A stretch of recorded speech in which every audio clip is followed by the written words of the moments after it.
Financial expert and CPA Dan Geltrude joins me now with his insight. Dan, good to see you as always. Let's take a look at the Friday market close.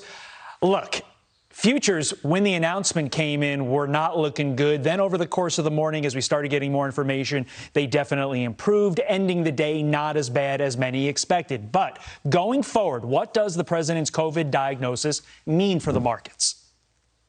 If you look at how the market reacts to news, Todd, so first there was a little bit of shock.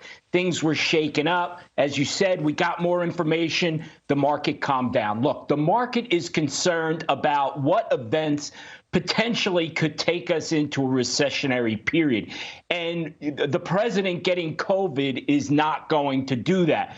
We have to look at a longer term situation here as it pertains to the president's COVID, and that's its impact on the election. If President Trump were not to be reelected and we have a Biden presidency, what does that mean? We already know that that's going to mean more regulations and it's going to mean more taxes. Those are not things that the market is too favorable with. So I think if we start to see a more likely Joe Biden win, we will see the market start to react to that. But of course, let's keep in mind, Joe Biden alone can't change anything. He will need Congress to go along with him to make any changes to the tax code. And as we look in the corner of the screen, you can see Dow futures up right now about 147 points. But this is the market, Dan. Let's look at the economy a little bit more broadly, because if I'm sitting at home right now, I'm wondering, what about the president's diagnosis affects my bottom line? Can you answer that?